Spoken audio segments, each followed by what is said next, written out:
దేవుని సంగమా, ఇప్పుడు మనం ఎక్కడున్నామంటే సెయింట్ జాన్ సమాధి దగ్గర ఉన్నాం. మనం ఇక్కడ ఆయన పార్థివ దేహాన్ని మనం చూస్తున్నాం. ఇక్కడ పెట్టారు యోహాన్ గారి సమాధి. అంటే యోహాన్ గారి యొక్క సమాధి. ఇది ఎక్కడుందంటే ఎఫెస్ దగ్గర ఉంది, పక్కనే ఉంది. కాబట్టి ఈ ప్రదేశం రావటం ఒక రకంగా బాధాకరంగా ఉన్నా, అయితే దేవునితో పాటు నడిచినటువంటి దైవజనుడు, మరి ఇష్టమైనటువంటి శిష్యుడు ఆయన. కాబట్టి ఆ సమాధి దగ్గర ఉన్నాం, చాలా సంతోషం.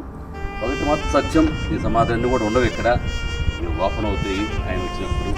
ఆల్రెడీ యోహాన్ గారి దేహం మరి ఆయన ఆత్మ దేవుని దగ్గర ఉంది.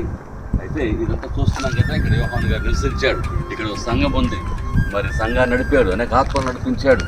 మరి చివరిగా ఆయన ఇక్కడ సమాక్షేపడ్డాడు. మన జీవితాలు కూడా అంతే, దేవుని కోసం ప్రయాసపడతాం, తర్వాత మనం మరణిస్తాము, ప్రభువారు వచ్చి తిరిగి లెగుస్తాం. మన భక్తులందరూ కూడా మన తర్వాత చర్చ నడిచేది, ఇక్కడంతా కూడా చర్చ నడిచేది. యోహాన్ గారు మరి బలమైన సేవ చేస్తాడు. పక్క అనేకమైన ఒత్తిడులు ఉన్నా కూడా దేనికి తల వంచక భయపడక మరి ఆనాటి రోమన్స్ను ఎదిరించి నిలబడి సంఘాన్ని నడిపించాడు.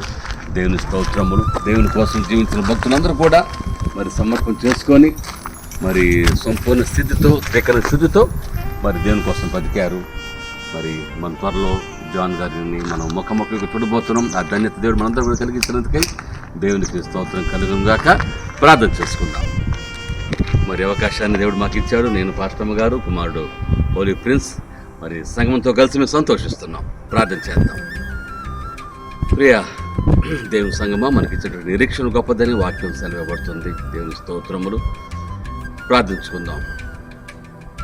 ప్రేమగల మా తండ్రి, కృపగల మా దేవ, ఈ పరిశుద్ధ దినములో, ఈ ఆదివారం దినమన్న ఆయన ప్రభు దినమందు ఈ విధంగా భక్తుడైనటువంటి యోహాన్ గారి యొక్క సమాధిని దర్శించుకొని, ఇంకో ప్రభు ఆయన చేసిన సేవలను మేము కొనియాడుకుంటూ, క్రైస్తవులైన మా అందరికి విరిచిన నిరీక్షణ చాలా గొప్పదని మేము చెప్తున్నాం. తండ్రి వాక్యం సెలవిస్తుంది, మేము కూడా మరణిస్తాం, తిరిగి లెగుస్తాం.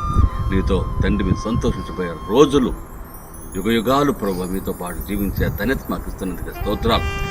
యోహాను భక్తుడు చేసిన సేవ మేము చేయలేకపోయినా మాకు తోచినది, మాకు శక్తి కొలది మేము సువార్త ప్రకటించి అనేకుని రాజ్యంలో చేసుకు సహాయం చేయమని కోరుతూ, మీరు మాకు ఇచ్చిన ధన్యతకని స్తుతులు స్తోత్రాలు తెలియజేస్తాం. యేసు పరిశుద్ధ నామములో వేడుకొని ప్రార్థిస్తున్నాము తండ్రి. ఆమేన్.